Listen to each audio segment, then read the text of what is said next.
Around the nation, TYD Nation. Jeff Waldorf here. Welcome to the show. We got a great show for you guys today. We are going to talk a little bit about the election results that happened last night. We have, of course, great news in Virginia and good news in Kentucky as well. So that's interesting / fun. Then we have election fraud. We found the fraud. We found the voter fraud. We found the election fraud. You're going to be shocked to find out who it was perpetrated by. Then we've actually got a really, really good story. I don't know why, but I connected this story, and I want to share it with you. It's about somebody who grew up conservative and is now an AOC loving progressive. It's a really, really good story. It's a heartwarming story, so you're going to love that. And then we've got new polls out for Bernie Sanders, and they're good. And there's also a component about it that frustrates me. So, okay. So there's good and bad. So, but generally, I think this is a very positive news day. So, again, we've got some great victories in Kentucky and Virginia. Wonderful. And I'm going to totally get into detail about that because, again, these are great victories. These are great stories. Yeah, and it's just generally more of an, I guess, upbeat kind of day, which I love, and believe me, I needed the day like this. So before we get into the stories, please like and share the stream. Definitely appreciate that. That helps out greatly. And then look, I'm going to thank patrons. I'm going to thank channel members later on in the show. But you guys are amazing. By the way, I love you all. I've got to let you guys know I'm going to be out for the next couple of days. So I'm going to take some self-care, right? I know it sucks. I always feel guilty about doing it because I never take self-care days. Like, literally. It's always been like, oh, I got a doctor's appointment, or I got to do this, or it got into a car accident, or, my like a member of my family dies or something like that. That's the only time that I actually take time off, or like for holidays. So I'm like super guilty and don't want to take like a day or two just for myself. Because I'm like, oh man, like I could be making money and there's really important stuff to talk about, etc. But at the same time, it's like, yesterday I was doing that story about Microsoft in the 4-day work week, right? And then I watched TYT's talk about that. There was something that John Idarola said was really, really important. And he talked about how tiring it is to do this. And look, I know some people will look at that and be like, what are you talking about? I lift and I bend and I, 50 pounds several like times a minute, right? And I'm doing these really hard physical labor jobs, or I'm a server, I'm running around, I'm, doing all this work. Totally. It's just a different kind of tired. It's a kind of like mental mental thing, right? Because I have worked those jobs. I used to work in the factories, so I know exactly what people are talking about. And it's a different kind of tired, right? And you just kind of get worn down after a while with all the terrible news, with all the Trump stuff, and with all the disaster of the republic essentially falling apart, and all that stuff, right? And so it's still one of those things where it's like you're tired, but you want to keep pushing on. You got to keep pushing on, right? And that's the thing that gets me all the time is that my brain says, push on, push on, push on. Let's go. You got stuff to do, really important. Plus, you got to make money, and that kind of sucks too. But like, you got to do it. You got to do it. You got to do it. But at the same time, you realize, and this is what John was talking about, if you get into that cycle, trying to be productive, even when you're mentally exhausted, well, then you're not really putting your full energy, you're not able to put your full energy and attention into doing your best work. And so that's really important. you know, and that's the thing, like that I got to think about too. It's like I got to put out my best, like my best work, right? And I got to be the most productive. And I've been noticing, for the past couple of years that I have not been as productive as I want to be. Like I don't want to be, doing like half-ass work. You know what I mean? Even like I want to do my best, right? And so sometimes every once in a while, you got to take a couple of days to just kind of like recharge yourself. And so that's what I want to do. Like like a day or two, recharge, come back full force, full force. And so that's what I want to do for the rest of the week. Is Thursday, Friday, I'll be out. We'll be back on Monday. Ready to hit the ground running. And so, and I'm gonna try really hard to not tweet or Facebook this weekend. Any, like because I gotta get that mental recharge. And so that's really really important. And so look, that's what's going on here today. So I just thought I'd let you guys know what's going on so that like you don't just wonder if like, oh, did the show disappear? Where'd Jeff go? Et cetera, et cetera. I just wanted to let you guys know. Okay. Anyway, don't live stream games as well. Yeah, I didn't plan on it. All right. So now let's get to the stories. We got good stuff. So let's go to the victories in Virginia. I love it. All right.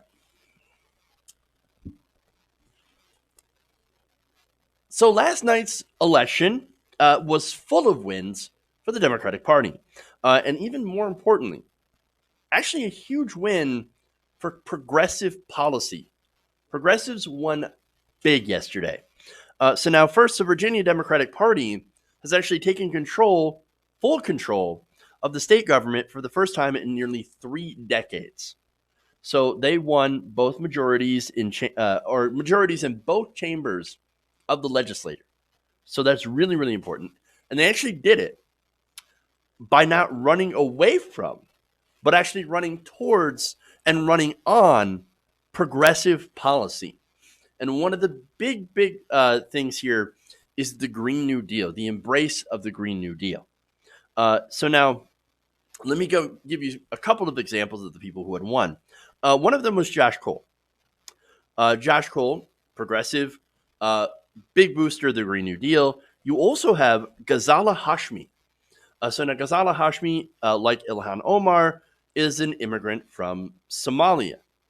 And so she had weathered a ton of racist attacks, sexist attacks from right wingers, conspiracy theories against her. She still ended up winning her seat. That's awesome. She's progressive. And then you have Dan Helmer. They all flipped Republican seats in both the House of Delegates and the state Senate. So they did really, really well. You also had a Democratic Socialist, Delegate Lee Carter, as well as Kelly Converse Fowler, as well as Elizabeth Guzman, all DSA winning re-election. So that's really important.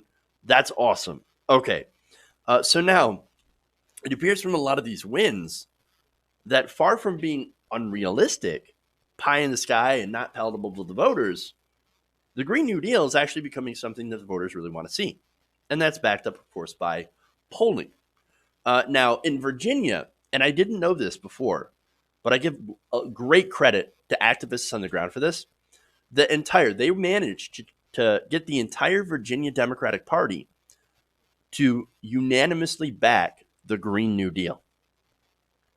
Look at that. That's the power of grassroots. You guys did that. People on the ground, you did that. Virginia Democrats now in favor Green New Deal. And they ran on it and they won. Amazing, amazing victories. So now, look, here's what's funny about this, right? So now, Virginia, yes, Virginia is, of course, steadfastly Democratic, right? A lot of victories for Democrats in Virginia, and normally a very fairly blue state, right? Now, Nancy Pelosi. Remember when Nancy Pelosi was criticizing progressives, and of course she does that all the time, right? As well as progressive policy. Remember, she called the Green New Deal the Green Dream or whatever. She says, well, look, progressive ideas, they can't possibly win outside of California or in places like Michigan. I mean, come on, the Green Dream or whatever. Well, what happened? What happened? Well, now here you have progressives pushing policy and winning, running on this policy in Virginia, which is not known. Yes, Democratic, fairly blue, but not like California, which is supposed to be even way more progressive. And yet here you have somebody from California talking down to people like Alexander Ocasio-Cortez and the DSA people, basically the progressive wing of the Democratic Party, and saying, well, your ideas won't work outside of anywhere but here. In fact, I won't even let them work here. Well, sad day for Nancy, right? Now, I want to give you a quote here from Varshini Prakash, who's executive director of the Sunrise Movement. I love this. She said that tonight showed that running on the Green New Deal is a key part of how Democrats can win elections. The polls and election results tell a clear story. The Green New Deal is a winning issue. When Nancy Pelosi and corporate Democrats try to argue otherwise, it's nothing more than a thinly veiled attempt to shut down progressive policies and protect the interests of corporate donors. Yes, absolutely. And it's not just the Green New Deal. There's also progressive policies. For example, according to Data for Progress polling conducted ahead of Tuesday's election, policy proposals, along with the Green New Deal, such as free insulin, allowing Medicare to negotiate drug prices, and expanding Medicaid were widely popular across the state. And you know why? It's because these policies actually help regular working people, regular human beings, and not just multinational corporations. But of course, the other argument here is, oh man, look, these may be blue districts, but again, Democrats do traditionally well in Virginia, so this shouldn't be a surprise. Whatever. They still can't win in places across the country, right?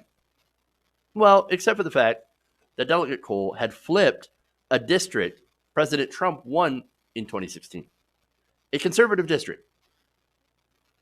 He flipped it. And he ran on the Green New Deal and ending cash bail.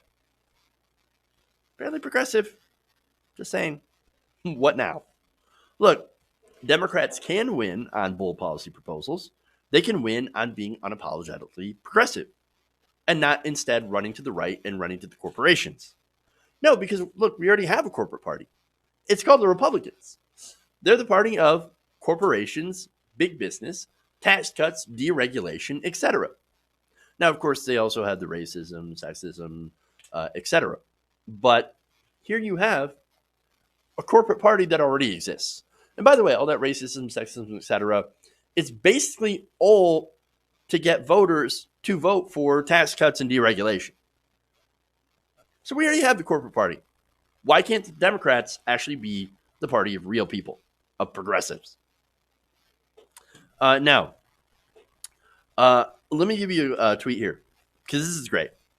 This is Nick Tagliaferro for Data for Progress, right? So the one who did this poll. In response to Cole's victory, he said, quote, rethink your electability assumptions. Really important. So I love that, right? Because here we have the Democratic Party, slaves under this notion of we have to run to the right. We have to be more conservative in order to become, quote unquote, electable. Load of horse crap. No, electable means actually appealing to regular people. Now, of course, in their minds, electable means, well, we've got to, we've got to kowtow to the donors and also to the Republicans. we're going to try and get suburban Republicans and Trump voters, right? We're trying to get those people.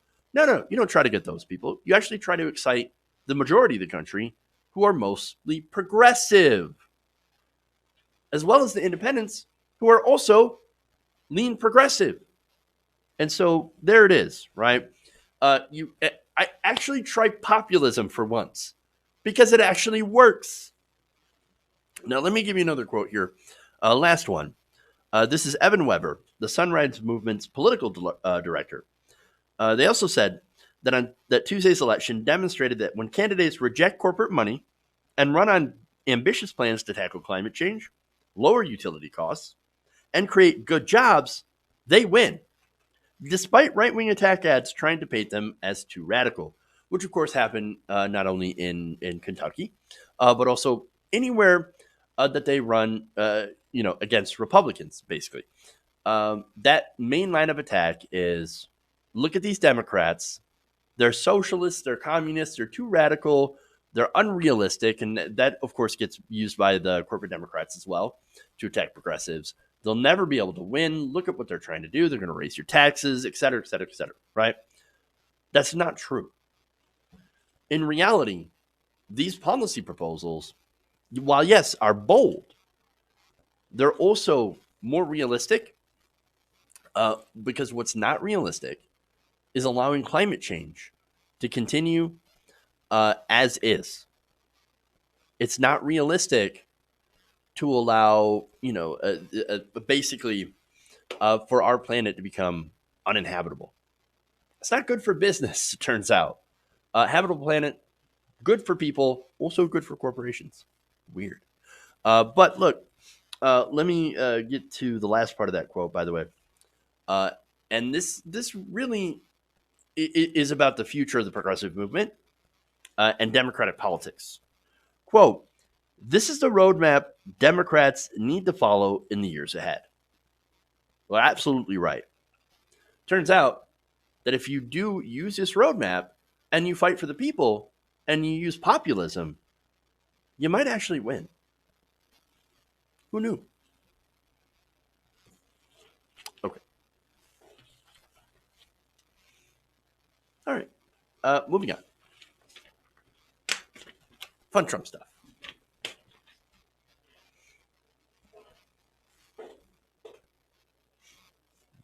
All right.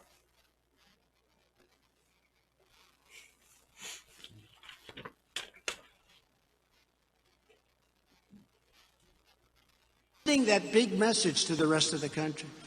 It's so important. You got to get your friends. You got to vote, because if you lose, it sends a really bad message. It just sends a bad, and they will build it up. Here's the story. If you win, they're going to make it like ho-hum.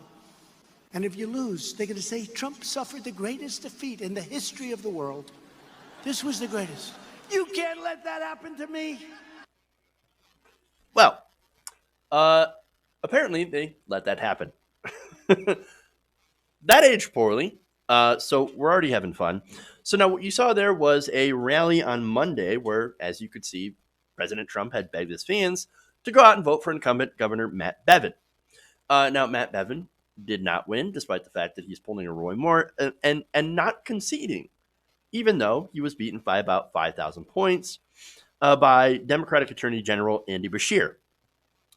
Oops/sad. I also love how the people behind him are wearing the read the transcript shirt, which I'm pretty sure nobody's read the transcript because it's basically hiding in a secret server. Kind of funny. The only thing that we have is a memo released by the White House, which is also pretty damning if you actually read it. But anyway, so now, look, this is Kentucky.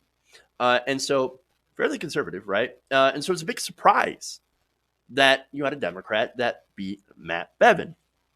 Now, Republicans, especially since Republicans tried to use this campaign as a referendum on Bernie Sanders. Okay, well, now that's interesting, right? And so it turns out that Bernie Sanders had visited the state back in August, right? Didn't campaign with Andy Beshear.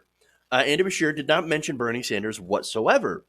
But Bevin ran attack ads saying that, oh, Bernie Sanders and Andy Bashir have the same value system called communism.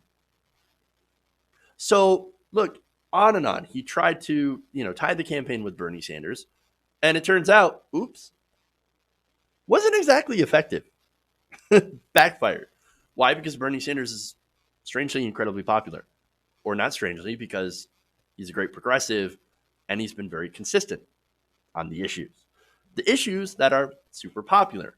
But here you have this strategy of basically screaming socialism at the top of their lungs. Turns out that's not quite as effective as it used to be, at least in Kentucky, of all places. But okay, so now another thing that worked against Bevin is that he had a 53% disapproval rate. He was literally one of the most unpopular, or at least for a time, he was the most unpopular governor in the country. I mean, come on, dude. So now Donald Trump responded to this loss by coming out with the best, most epic gaslighting I've ever seen. It's the greatest gaslighting. Nobody gaslights like Donald Trump. Okay, let me read you the tweet here. So he said, election night won 5 out of 6 elections in Kentucky, including 5 great candidates that I spoke for and introduced last night. Matt Bevin picked up at least 15 points in the last days, but perhaps not enough. Fake news will blame Trump winning in Mississippi governor race. Okay, so no, it's funny, right? Because you have Trump saying it's going to be, well, they're going to blame me for one, because always make it about him. And I've got more on that, by the way. They're going to make it the biggest story. No, the biggest story is not that, Trump did poorly. No, the biggest story is actually how Trump didn't really help him all that much. So, look, that's actually very telling, very interesting. Right? But here's the thing. More gaslighting, right? So, they're making literally a big deal about a Republican winning in Mississippi. Okay. Well, look, Republicans usually win in Mississippi. In fact, Mississippi went basically Republican by 30 points last election. This time, a little bit closer, Republicans won by about 6 points. Okay. Now, I think that should have been a slam dunk for Republicans. I don't think it should have been that close. But then again, here you go. That shows how far the blue wave has actually extended south. Now, not only that, but Trump went further and claimed that without evidence, Bevin may have picked up as much as 20 points in the polls thanks to Donald Trump and his Lexington rally. Then you also had RNC chairwoman Ronna McDaniel saying this. She claimed that Bevin was down 17 points and that no one energizes our base like Donald Trump. Okay. Look, is that partly true? All right. Look, I guess Donald Trump does energize the base. Fair enough, right? But at the same time, this base is getting smaller and smaller and smaller. That's their problem. They're not attracting new people to the rallies. It's the same people, the same kind of people that are going to Trump rallies.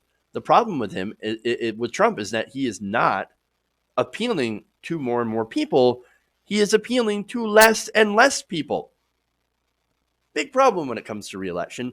Also a big problem when you're trying to get out the vote in other places. When Donald Trump travels to, for example, Kentucky, as he did, to try to rally new voters to vote for Matt Bevin. Not working. Didn't work. Okay. He came to the state and he did attempt to help a struggling governor. But here's where he claims that I only helped him because it helps me. Because it looks bad for me if I don't. It looks bad for me if he does not win. And so that's the thing. It's not about Bevin, or at least it wasn't about it. It was about himself. It was about his power to affect electoral local politics, which, look, he doesn't always have a huge impact on. Let's be fair. And look, while it is true that he certainly does excite certain people, and many in the Republican base, as I said before, he's not getting new people. He's not really reaching out. He's just pandering to the same old crowd, and that is not good for local elections, and it also might not be good for his national election. So there's that, right?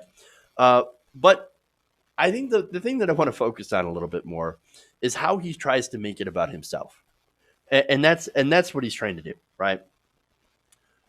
When he wins, or I should say, when the people he goes out and endorses win, it's all about him. Oh, look, I came in, I bumped him up. He was going to try to do the same thing about Bevin. I came in, I bumped him up. He gained 17 points because of me. He gained 20 points because of me. He gained 15 points. Whatever. He gained a billion, million, jillion points because of me. It was all me. I came in and I helped this guy. He should be thankful that I came to his state. It's all about him. It's always been about him. And then, of course, when he loses, not about him. Oh no, I didn't do anything. But you heard him when he said, "Don't let this happen to me." It's not about you, dude. It's about Matt Bevin. What was? I mean, I look again. Narcissism, right? You got to come out for me. It's all about me. It's me, me, me, me, me, me, me. It's about Donald Trump. Because look, unfortunately, we have a complete and total narcissist as president. Even if you're a Republican, you've got to point out how that might be a little bit of a problem. How he's not doing it for the cause of conservatism. He's doing it for the cause of Donald Trump, just like he's done everything. And the sooner they realize that their leader is a narcissist that doesn't actually care at all about advancing conservative values or advancing Republican or conservative candidates, the better off they will be. Okay. All right. So let's go to election fraud.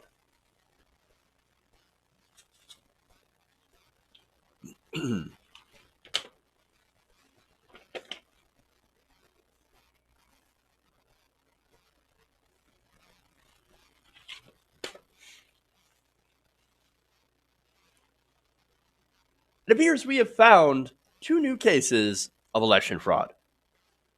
And shockingly, it's because of Republicans. No, Republicans didn't find the election fraud; they perpetrated it. So now this is coming out of Ohio.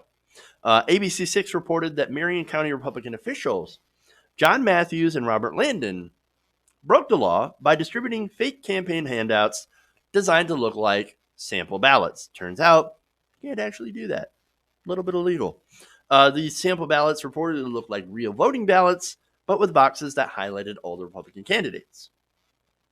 That's subtle, very subtle, but also very illegal. Can't do that. Ohio law actually bans political parties and candidates from handing out sample ballots that look like this. They're actually supposed to be printed, according to Ohio law, on colored paper to distinguish them from real ballots. However, the ones that Landon had distributed were actually on white paper. So, look, if you want to consider this like, oh, this is a small thing, whatever, you shouldn't actually get in trouble for using the wrong kind of paper. Now, if you're making that argument, but are also screaming about voter ID and how we can't have the possibility, even the remote possibility of illegals voting in our elections, a little bit of a hypocrite. Just saying. Little hypocrisy there. Uh, but anyway, so now um, at the bottom of the fake ballot, it also did mention that it was paid by the Marion County Republican Party. So, okay, at least it had that little disclaimer in there, but then again, who reads the fine print? Now, according to Marion Law Director Mark Russell, Landon had admitted to passing out sample ballots, while Matthews had admitted to producing them. So they were working together to do these fake sample ballots, hand them out during election day for, I don't know, some unknown reason. Now, the pair are being charged with a misdemeanor because this is not actually a felony, which is a little bit of a lucky break. Under Ohio law, however, a resident could face up to 6 months in jail and be forced to pay up to a $1,000 fine for this offense. So even if, look, it all depends on, you know, what their sentence will be, but they've already been charged for this. And so we'll see what happens. Could be a fine. Now, I want to compare this to a different case, right? And this is the case of Crystal Mason. Now, Crystal Mason, if you don't recall, she's a Texas woman that was given 5 years in prison for casting an illegal ballot. Okay. Now, what happened to her? She's a convicted felon, and she was actually on her way to release. Now, she was under supervised release when she cast a ballot in 2016. Turns out you can't actually do that. That's considered to be voter fraud. So now she's facing 5 years in prison, right? Now, she says, look, I didn't know that I wasn't actually able to vote. I didn't know that I lost my voting rights. Now that I'm out of prison, even though I'm on supervised release, okay, I had no idea. These guys, they were literally handing out fake ballots. There's a difference. 5 years for one, 1 year or $1,000 fine for the other. Interesting. Okay, so now to make it worse for them, this is not the first time they've gotten in trouble. In 2017, Matthews had pled guilty to theft in office for doing political work while he was supposed to be doing claims support work for the Ohio Industrial Commission, according to the Columbus Dispatch. Now, that actually is a felony to the fourth degree. The Ohio Inspector General's office actually began investigating Matthews in 2016 after receiving an anonymous tip that he spent his workday, quote, sleeping and fundraising for Governor John Kasich's presidential campaign when he should have been actually working as director of claims support for the State Industrial Commission. Sleeping and fundraising. Well, sounds fun.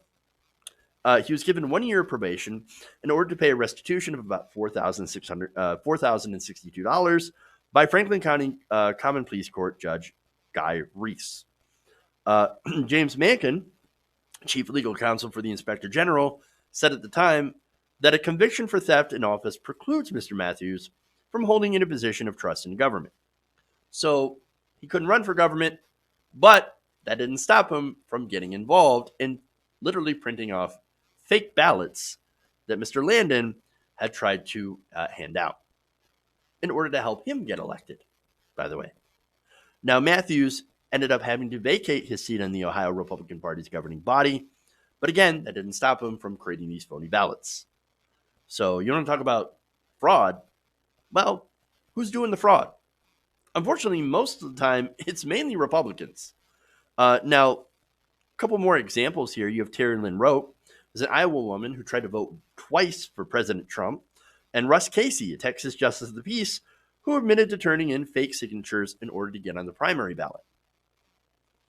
And now you have these guys, among many others. It turns out, most of the time where there is election fraud or voter fraud, you usually find a Republican at the center of it. Because, look, there's a lot of them that don't actually believe in democracy. They lie to the voters, they rig the system, and sometimes outright cheat in order to gain or retain their own power.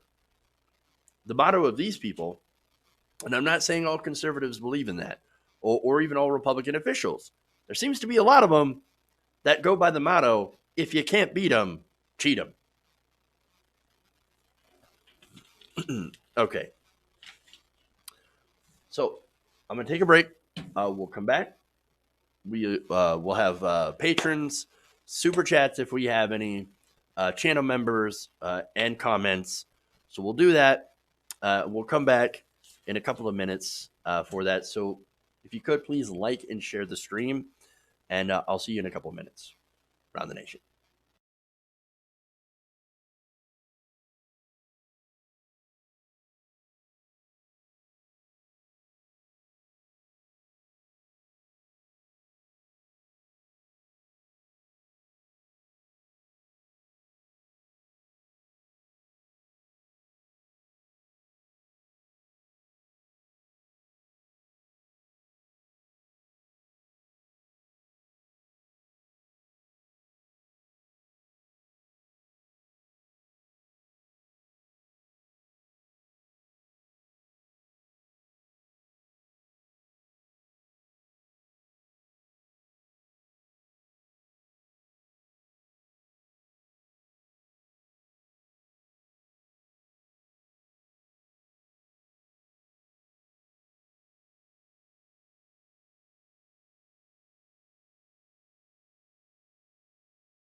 Mike Pence.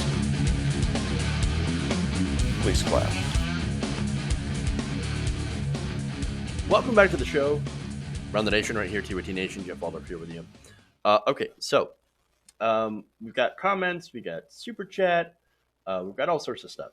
So we'll get to that right after I switch out some graphic stuff. Okay, so let's go to comments first.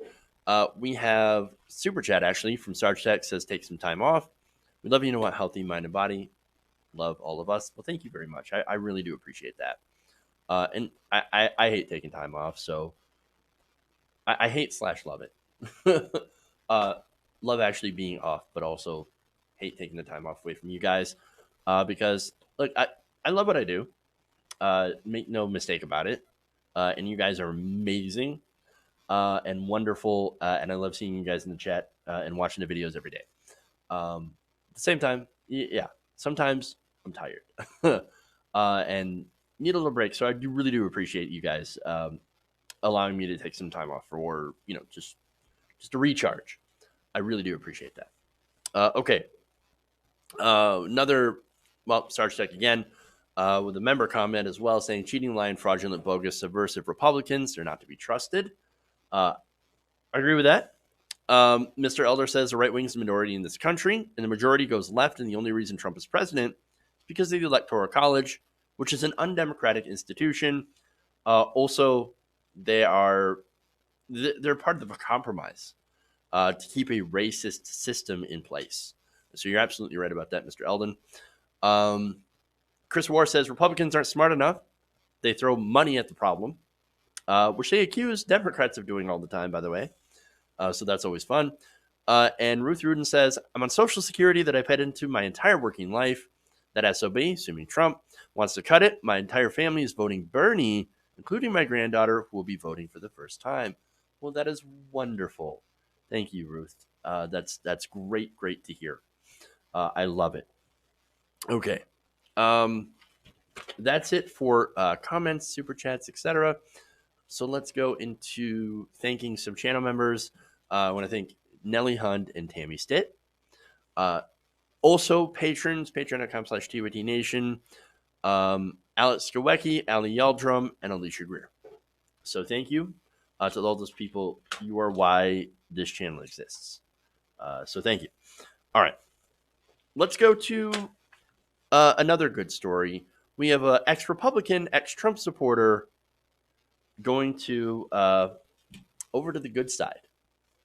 And you're going to love the reason why. Great story all around. Okay. So recently, the Boston Globe did an excellent young profile on a young man from Port Huron, Michigan.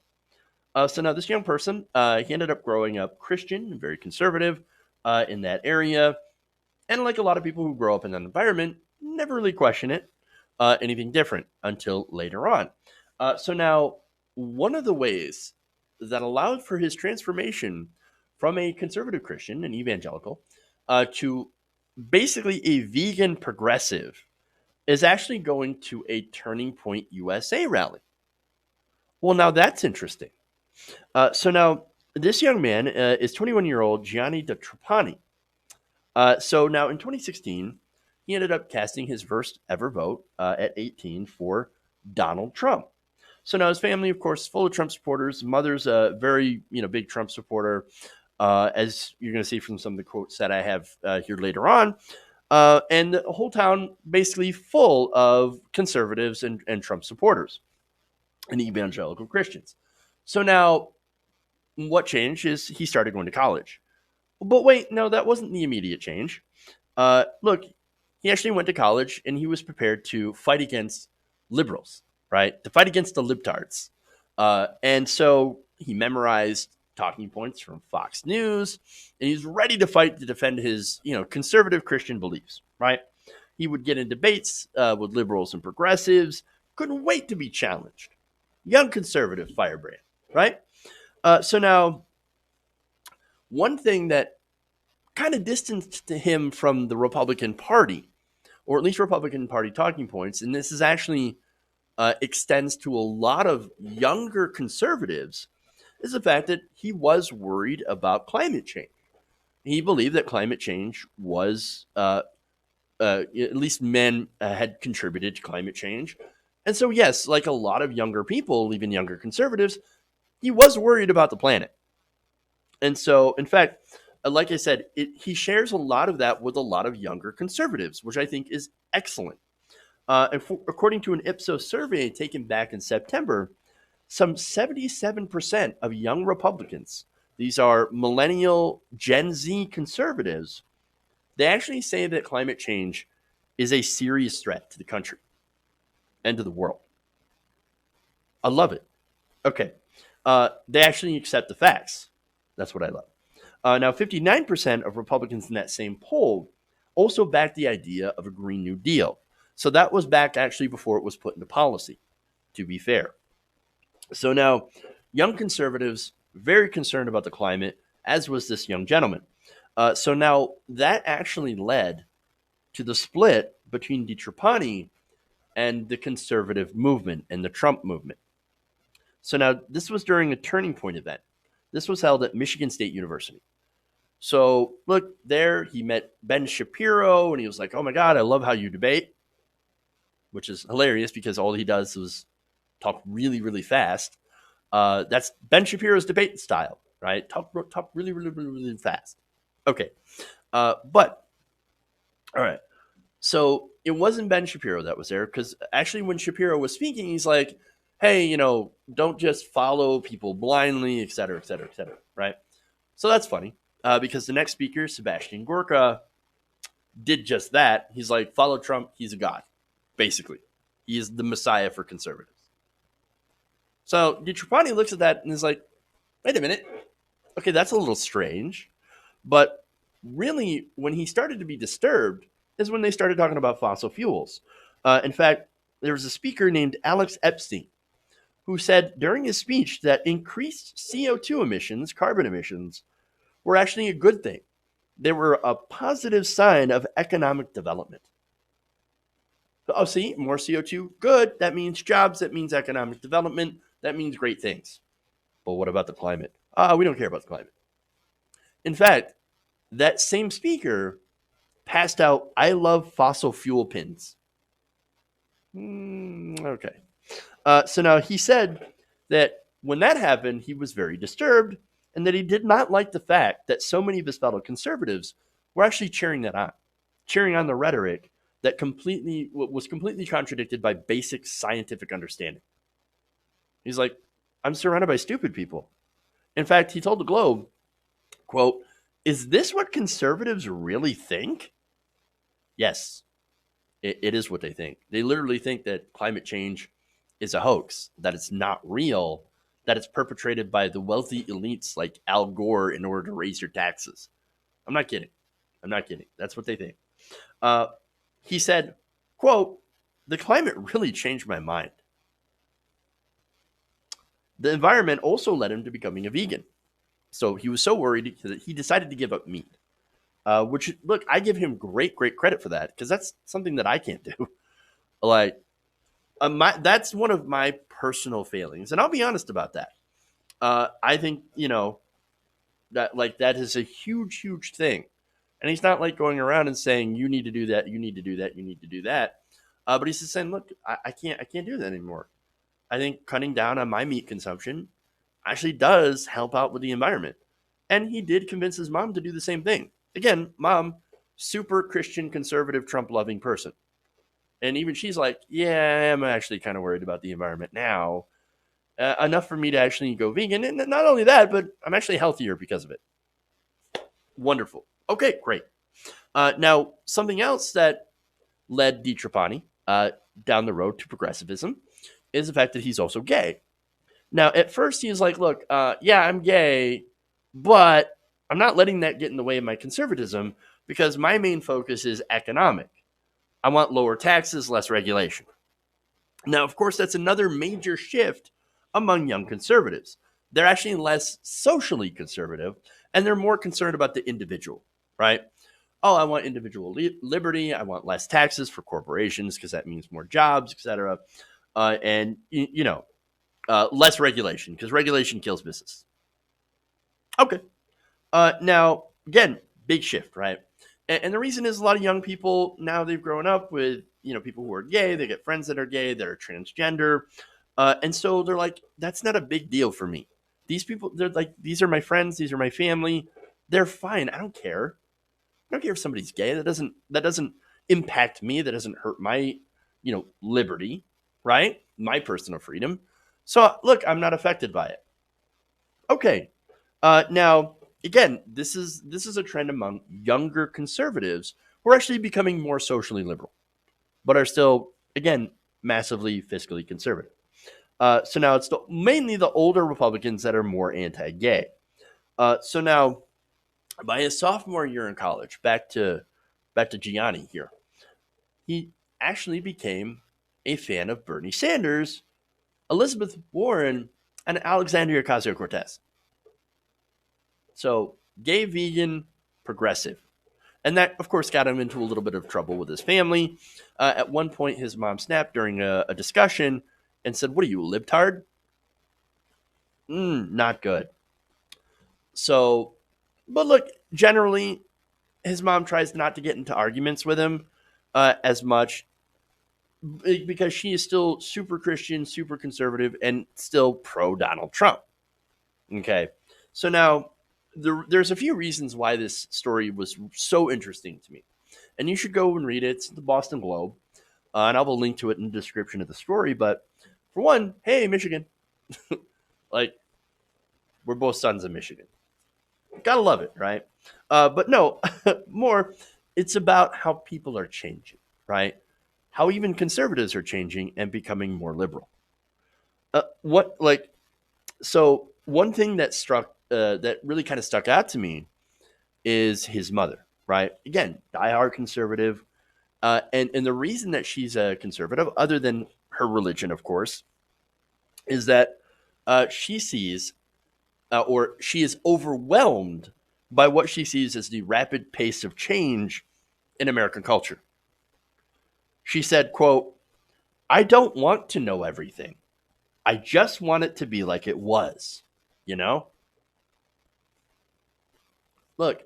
So there are people, and I've met people like this before, and I know people like this before. They have this romanticized version of when they were growing up and when they didn't know anything, right? Back then, oh, it was a simpler time, right? Well, in reality, it actually wasn't a simpler time. There were mass movements, there were protests, there were people fighting for their rights all across the country. You look back in the 60s, and that was a time of huge social change and movement. But some of these people will look back in that past and think, well, I had it simple. Things were simple for me. I wasn't involved in this stuff. But that's because you were young. That's because you were a child. And let's be honest, it's also because you didn't have the internet. You didn't have these communications. You had three news channels at most. And that was it. That was it. That was your relationship to the world. So things for you were much more simpler back then. But in reality, it's as complex as ever. And so they have this fake romanticized view. And that's what always surprises me about, conservative Trump supporters. So like, well, I just want to make America great again. I want to bring it back to the way it was. No, the way it was for you is that you didn't have to worry about things. And that's the thing. I didn't have to worry about other people. I didn't have to worry about using the right pronoun. I didn't have to worry about misgendering somebody. Why can't things go back to being simple? That's their main problem. Whereas in the progressive side, our main problem is that we have people dying from lack of health insurance. We have wages that are stagnant. We have people literally sleeping in the street. We have people that are dying from lack of insulin. They can't afford their medications. That's the big difference between conservative values and the conservative point of view and the progressive point of view. We want it simple, the conservatives say. And simple means going backwards. Simple means regressing. Whereas progressives, we actually want solutions to real problems. Now, who's living in La La Land, right? It ain't progressives. There's more. Um, okay. So here's the thing. I know I seem very sympathetic to this woman, but remember, she also like her votes and her support of Donald Trump hurts people. For example, she still supports Donald Trump's immigration policies that have literally locked children in cages. People have died in those detention centers. And so, as much as I want to feel bad for her, I kind of can't because of those simple things, because of what she does and what she supports and how it actually hurts real people. Okay. Now, the other thing that I found super fascinating is how much young people, how much the newest generation has actually changed. Again, the conservatives, less conservative, more progressive. For example, you have a lot of young Republicans that are saying maybe we should have a carbon tax. Maybe we should support the Green New Deal. And maybe we wish our party was not so horrible when it comes to climate change. Even this Trump supporting mom came around to the idea of wanting to push Republicans, the party, to do something about climate change. But they won't. And we know why. It's because of money in politics. We have these politicians that are 100% bought off by these giant fossil fuel corporations. These companies, look, Turning Point USA, for example, funded by the Koch brothers. Koch brothers made billions of dollars. They made their fortune off oil, off fossil fuels. But hey, man, look, I hope Gianni keeps trying to get through to her. Maybe he will have a breakthrough.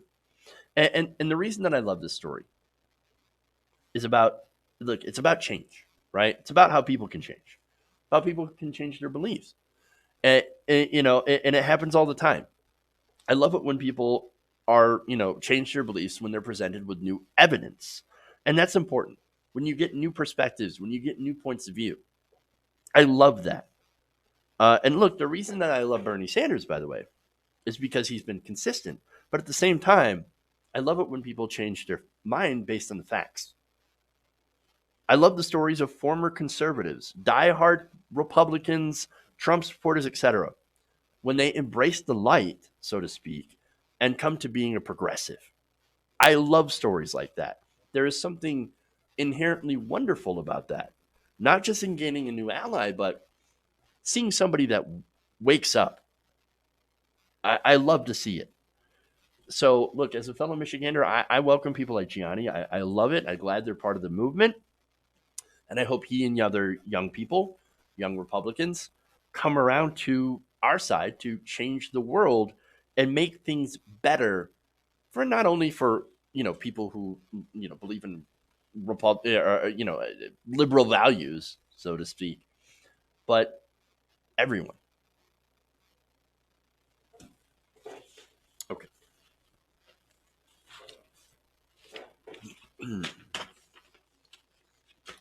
one more story here. More good news, sort of.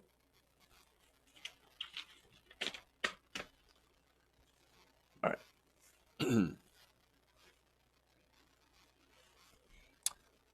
Bernie Sanders is literally the best candidate on a range of issues. That's not me saying it. That's a majority of people in a recent poll that are saying that. According to this poll conducted by Ipsos on behalf of Reuters, over 1,000 respondents rated 2020 Democratic candidate Bernie Sanders the best on the issues. Now, it's a range of issues, including healthcare, the environment, immigration, the economy, and jobs. They think Bernie Sanders has the best plans for all of these other issues.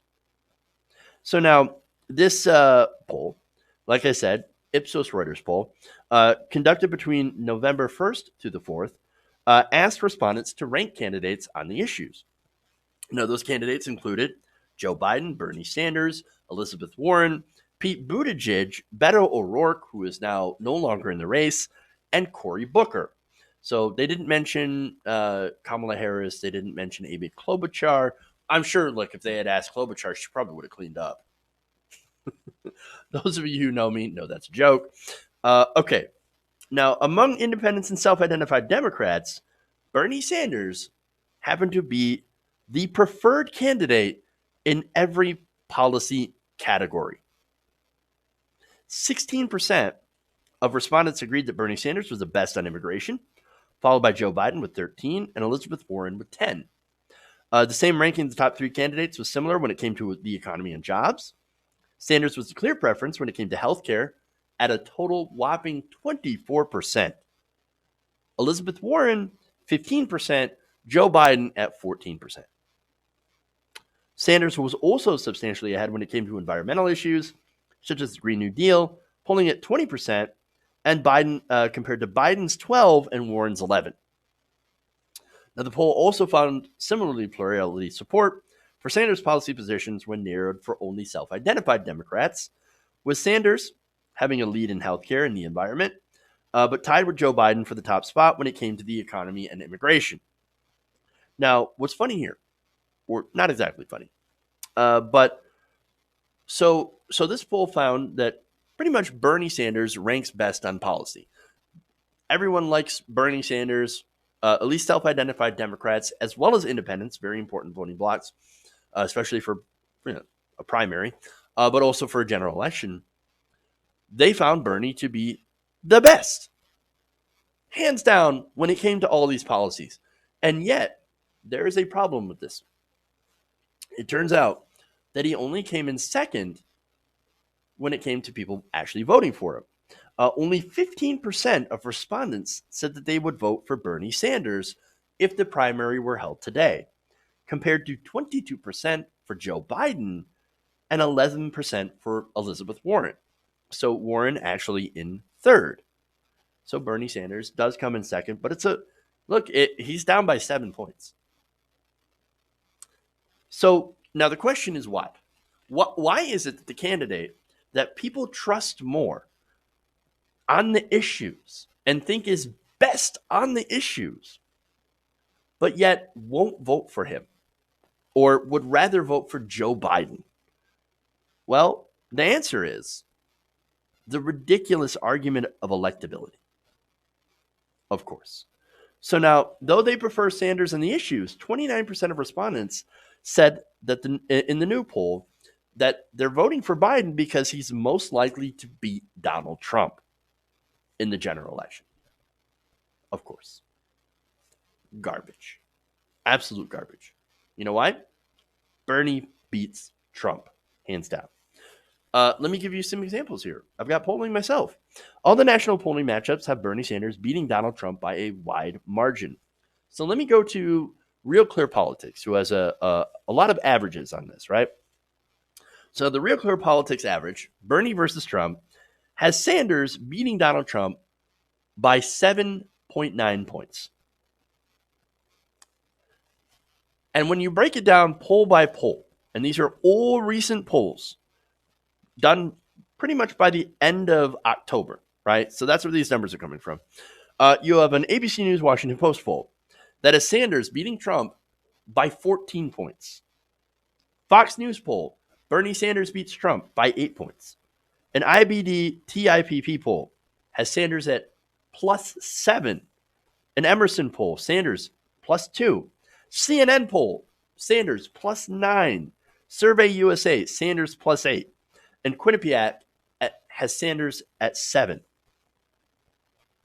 So look, that's the national polling, to be fair. And you could say, look, national polls don't really matter as much. Okay, I get you, right? So let's go to the state polls, right? One of the most recent polls. You have Bernie Sanders beating Donald Trump by several points in Michigan, Pennsylvania, and Wisconsin. Oops.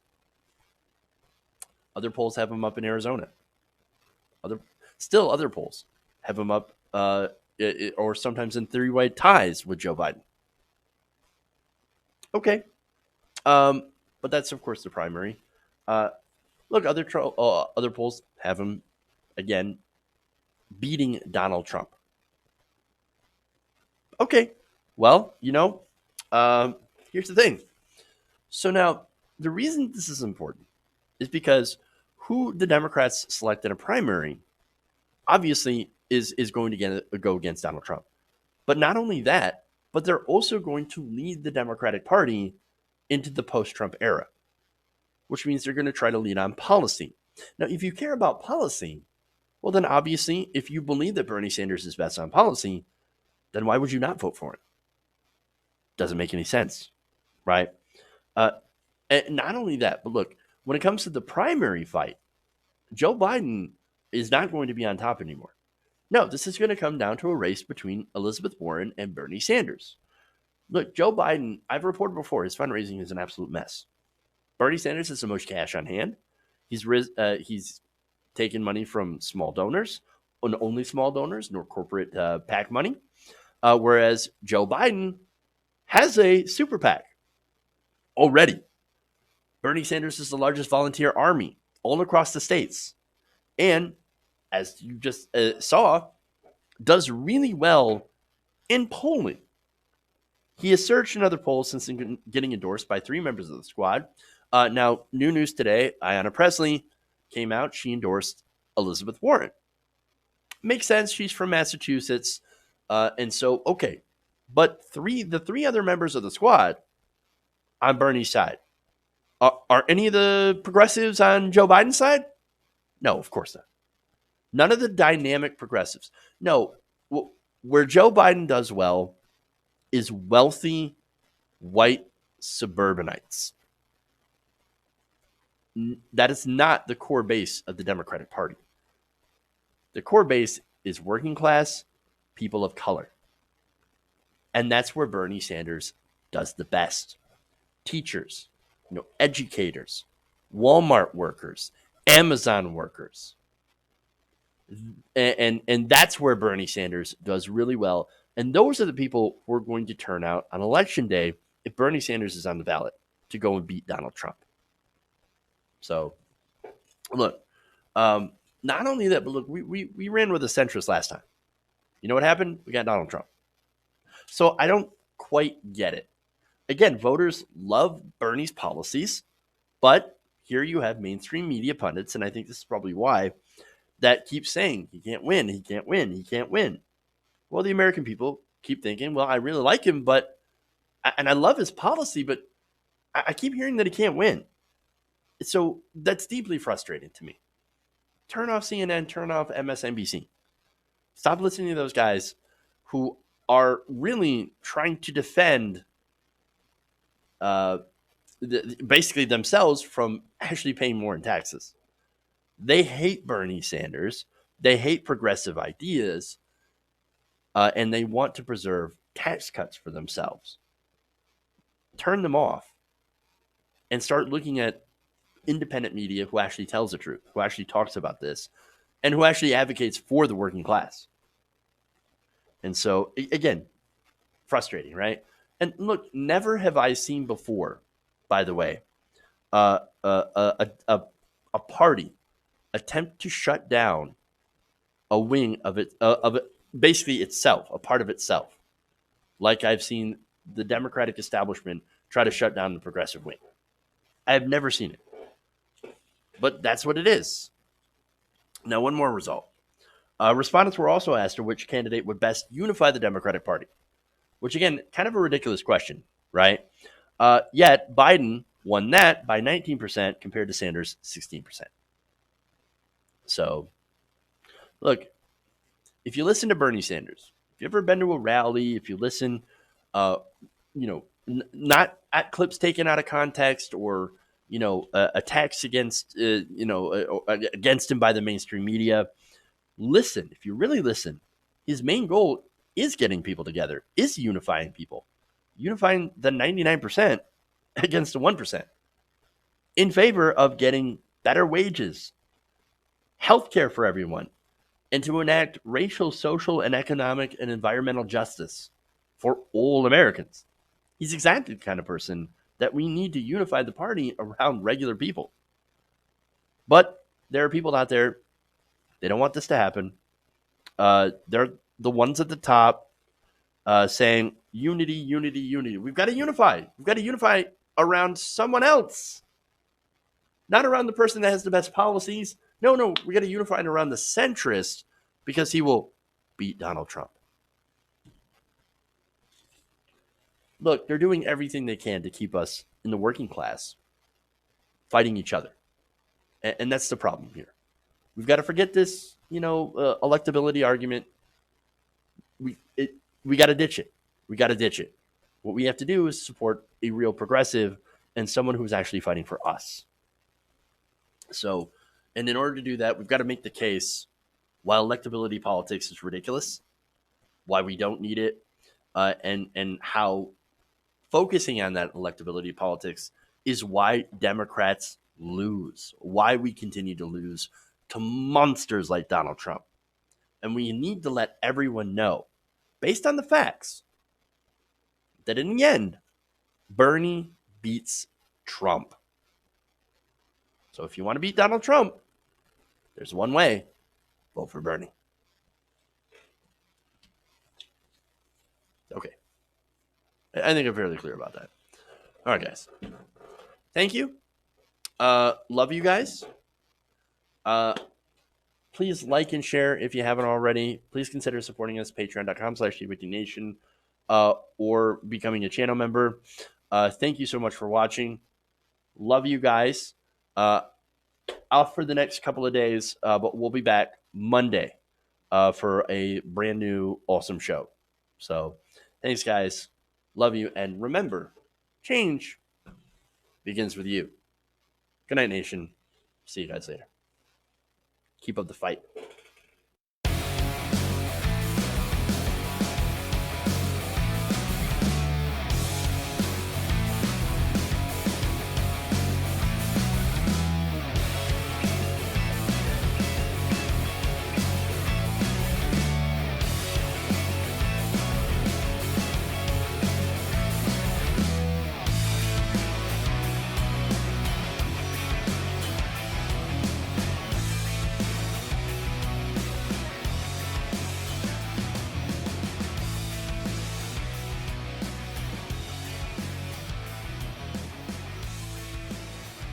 Please clap.